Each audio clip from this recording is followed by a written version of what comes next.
Oi, gente, tudo bem? Eu sou a Cris E eu sou o Wagner.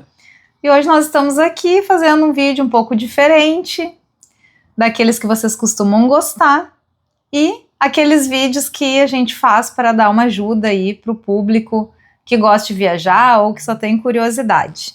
Esse vídeo faz parte da playlist que a gente fez para apoio a viagens um pouco mais longas, especialmente de motorhome, que foi a nossa experiência, mas não se limitando a isso, né? A ideia é poder ajudar aí todos os viajantes que se interessem, né, por viajar de carro, de avião, de ônibus, enfim, e desbravar um pouco mais dos lugares. Esse vídeo, gente, ele faz parte da playlist relacionada à nossa viagem que nós fizemos aí pela América do Sul, especialmente Argentina e Chile. A gente já vai falar um pouquinho mais de como é que foi a viagem. E eu queria dizer que a gente tem uma playlist grande aqui, longa, desta viagem, uma playlist muito legal, com quase 60 episódios, e mais vídeos sobre esse assunto aqui também, que é o de apoio para fazer uma viagem como essa. Hoje nós vamos falar de custos. A gente vai falar sobre como é que foi a distribuição dos custos, né, que a gente teve com essa viagem. A gente vai contar em detalhes um pouco mais, vou mostrar para vocês aí os nossos gastos, e a gente vai contar um pouquinho para vocês, mas para que vocês possam entender, né? A gente vai explicar um pouquinho rápido aqui como é que foi a nossa viagem, para quem está chegando agora conseguir entender um pouco melhor. Para quem já nos acompanha sabe mais ou menos aí como é que é o nosso estilo, sabe como é que foi a nossa viagem, mas a gente vai fazer um resumo aqui para todos os gostos. Antes de seguir, eu já vou pedir, deem um like agora neste vídeo, para não esquecer depois. Se vocês puderem, ao longo do vídeo aí também, dar uma comentada. A gente precisa, né, informar para o YouTube que esse vídeo é interessante e ajudar ele a chegar a outras pessoas. Então, pessoal, para a gente chegar a esses custos que vocês vão ver na sequência, que foi o quanto que a gente desembolsou para fazer essa viagem, né? Acho que é interessante saber algumas premissas, né?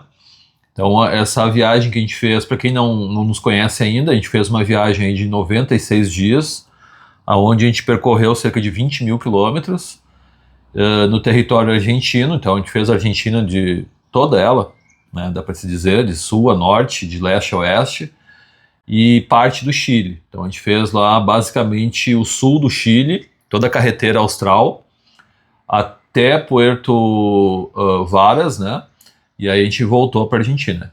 Então, para quem quiser, a Cristina já falou, né? Dei uma olhadinha ali, tem vários vídeos, tem vídeos específicos de algum lugar que você queira ir, né? Tem os vídeos que fizeram bastante sucesso da carretera austral, né? Que é um lugar que não é comum os brasileiros irem, mas dei uma olhadinha lá na playlist que vocês vão encontrar certamente o lugar que vocês querem ou desejam ir, né? Nas suas férias, ou até mesmo fazer como a gente fez, né? Bom, então, voltando, né, foram 96 dias, 20 mil quilômetros, a gente percorreu esses dois países, né. Outro ponto, assim, acho que importante para entender os nossos custos é, normalmente a gente dorme em lugares gratuitos, né, ou a gente faz um ride na beira de um rio, na beira de uma lagoa, ou numa cidade, na rua, num posto, seja lá onde for, mas que seja de graça, né. E um detalhe que talvez quem esteja chegando agora não saiba, a gente viaja de camper, né? A gente tem uma camper, que é uma espécie de mini motorhome que fica em cima da caçamba da nossa Ranger, e é nessa casinha móvel aí que a gente mora. Então, esse contexto aqui é dentro desse cenário, né? Viajando de camper. Então, normalmente, né, na maioria das vezes a gente passa a noite em lugares gratuitos, né? Vez ou outra a gente paga um camping ou paga um lugar para poder utilizar uma estrutura maior para lavar roupa e outros afins aí que a gente precisa, tá? Acho que um outro ponto também importante para a questão do custo é alimentação, né? Majoritariamente a nossa alimentação é feita dentro da camper, cozinhando, né? Fazendo uma comida dentro da camper, o qual deixa o custo de alimentação um pouco mais reduzido, né? Então a gente raramente a gente almoça ou janta ou faz alguma refeição fora da camper em algum restaurante. E por fim, um outro ponto também importante para compor custos é passeios, né? Então, como a gente vive na estrada, né? No caso a gente ficou vivendo 96 dias, é diferente de tu fazer uma viagem de férias de 15 dias para um lugar e explorar aquele lugar na sua maior potencialidade, né? Então, por exemplo, passeios pagos, a gente não faz todos, né? Até porque senão ia ser um custo gigantesco, né? Então a gente escolhe quais são os passeios que a gente vai fazer, que a gente vai investir, e outros a gente só faz se for gratuito, né? Então, essa é uma outra característica também do nosso estilo de viagem. Acho que em grandes linhas é isso, então é mais para vocês entenderem assim o contexto, né? Porque talvez alguns custos surpreendam algumas pessoas, principalmente se não tem, né, se o estilo de viagem for muito diferente do nosso, mas é para vocês entenderem e também poder tirar umas conclusões e fazer algumas comparações, caso estejam planejando a viagem de vocês. Essa viagem que a gente fez aconteceu entre fevereiro e maio de 2024, então obviamente que os custos eles vão ter diferenças, né? Mas acredito que a composição ali dos valores não vai mudar muito, o que vai mudar vai ser mais a inflação mesmo, né? Então agora eu vou convidar vocês a dar uma olhadinha na nossa planilha, onde a gente vai explicar ali os custos separadamente. Então vamos lá, gente, mostrando aqui para vocês a nossa distribuição, né, dos custos. Nós tivemos um valor total quase 27 mil reais, tá? Um pouquinho menos do que isso. E aqui então vou mostrar para vocês um pouco aberto isso. Podem ver que a nossa fatia maior aqui é a do combustível, né? Foram quase 12 mil reais de combustível, então é quase metade aqui do valor, né? E isso se dá muito por conta de que a gente viaja muito, né? A gente roda bastante em pouco tempo. E a questão da autonomia do nosso carro também, que é um pouco baixa. Tem um ponto, né, gente? Lá na Patagônia, a gente foi muito surpreendido. A gente sabia que a gente ia baixar muito a nossa autonomia, mas a título de curiosidade, tem alguns lugares lá que nós chegamos a fazer 13,5 quilômetros com 1 litro, para vocês terem uma ideia, tá?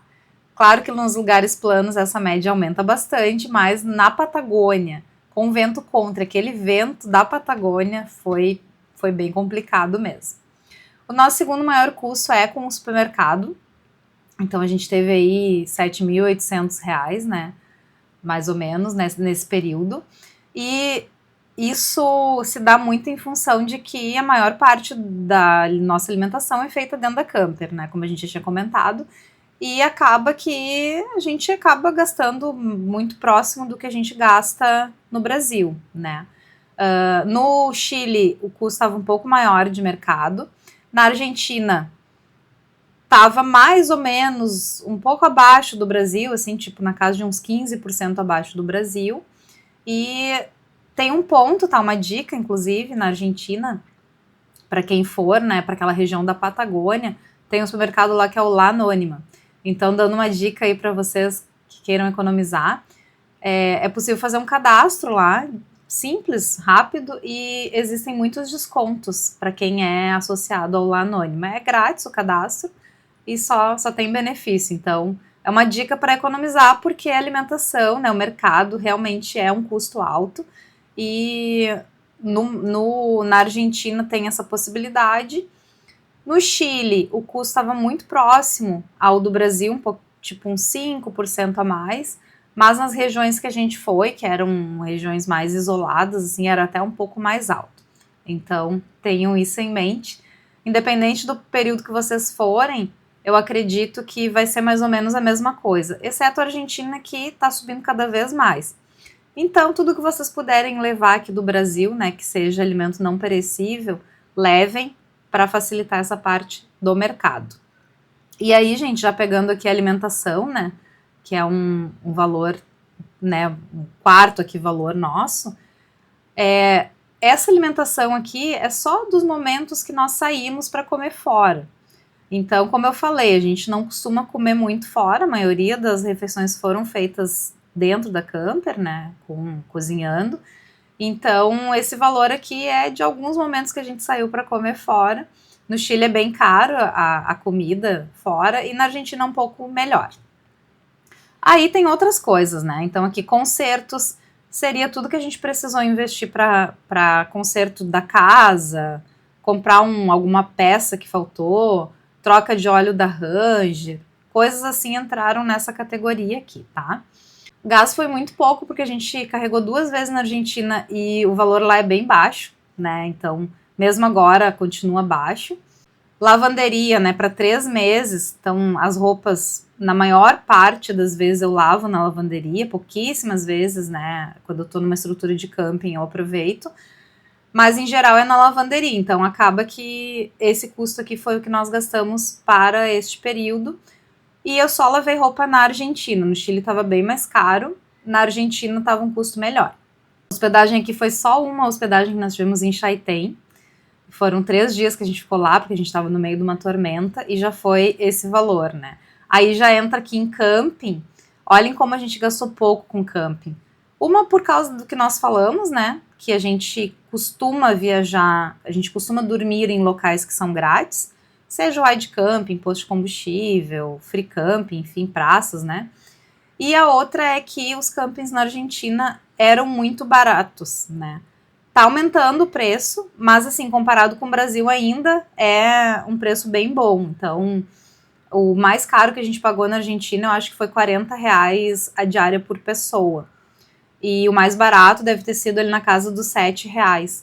Então, a gente usou muito pouco camping e acabou dando esse valor aí. Aí tem outras coisas aqui, compras diversas, que são as coisas pequenas, né? Taxas aqui é um valor bem baixinho, a gente está falando basicamente de Mendoza lá, que tem algumas taxas sanitárias, tá? E pedágio também é um valor baixo, porque a parte que a gente pegou na nossa viagem não tinha muitos pedágios. A gente pagou pedágio basicamente na Argentina e a gente não pegou muitos e os valores eram bem pequenos, assim, então era, sei lá, R$5, eu acho, cada pedágio. Então, por isso que tá tão baixinho assim. E eu acho que em grandes linhas é isso, gente. Aqui a nossa distribuição dos custos.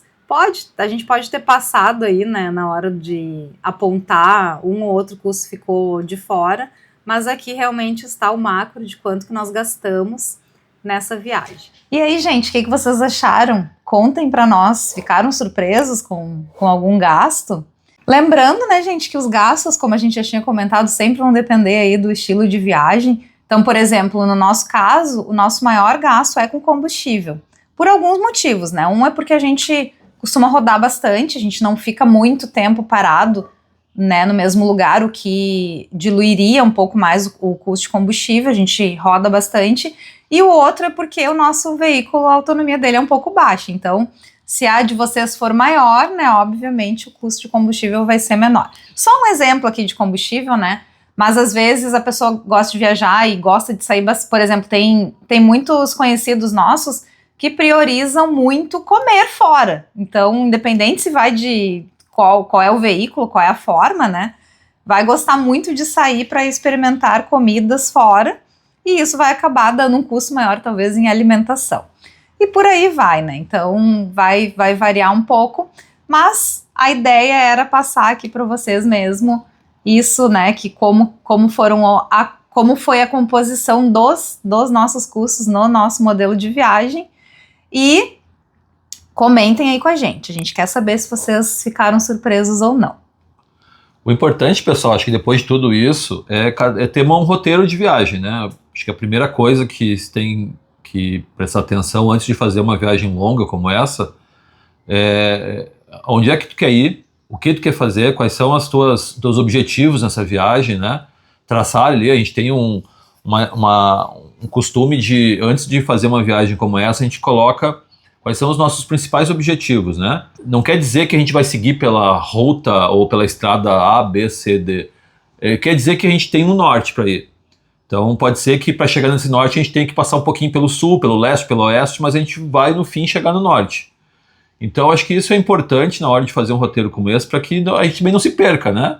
Então, um exemplo de objetivo assim, estratégico é a gente chegar no Ushuaia. Mas não quer dizer que a gente vai sair de Porto Alegre, onde a gente mora, e vai direto para o Ushuaia, né? A gente vai passar por vários lugares que talvez sejam muito mais bonitos e interessantes do que o próprio Ushuaia, né? E tem um vídeo aqui no canal com esses detalhes, é isso, né? Como fazer um roteiro, como elaborar um roteiro, como fazer... Na verdade, como a gente faz, né? Não é a forma mais correta, para ti, pode ser, mas pode ser um meio de chegar na forma correta, né? Faz parte dessa playlist que eu tinha comentado lá no início do vídeo, deste vídeo aqui também, né? Que é para apoiar aí outros viajantes.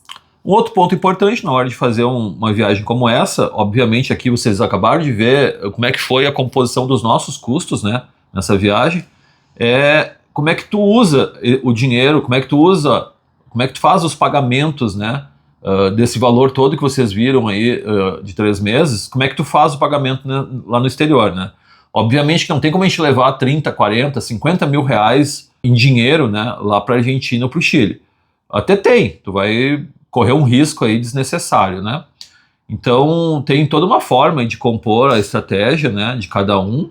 Também temos um outro vídeo aqui, né, a gente vai deixar aqui em cima linkado, para que vocês vejam como foi a nossa análise. A gente fez uma análise bem fundamentada, acho que está bem explicado no vídeo, qual é a melhor forma para que tu possa utilizar esse dinheiro no exterior, né? Se é levando o dinheiro vivo, em efetivo, se é cartão de crédito, cartão de débito, ou seja lá qual for o modelo. A gente tem lá nesse vídeo, vai ajudar bastante vocês, né, a economizarem e também terem um pouco de segurança, né? Porque andar com dinheiro vivo, né, não é mais uma realidade aqui do Brasil.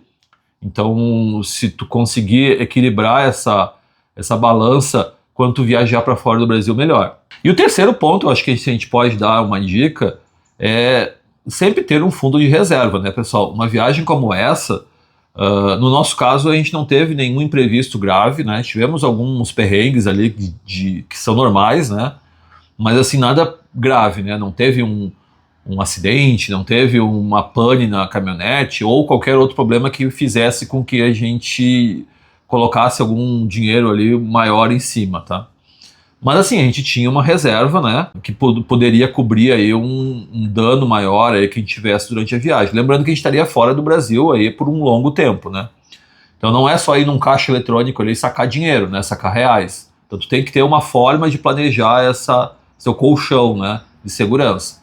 Então a dica é, tenham esse colchão, né, para que vocês tenham mais liberdade, autonomia e tranquilidade nessa viagem, né? Vocês não fiquem preocupados, e se der pane no carro, como é que eu faço? Eu vou ter que botar num guincho e trazer de volta para o Brasil? Como é que eu pago isso, né?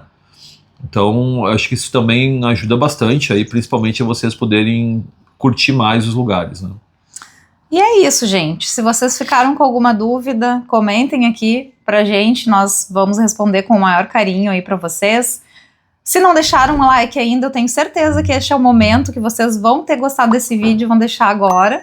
E também se estiverem assistindo pelo celular e chegaram cedo no vídeo, né? Se apareceu para vocês a opção de hypar, que aparece lá nos comentários, deem essa força aí pra gente. É mais uma forma do YouTube saber que o vídeo está bom e ajudar ele a entregar para mais pessoas.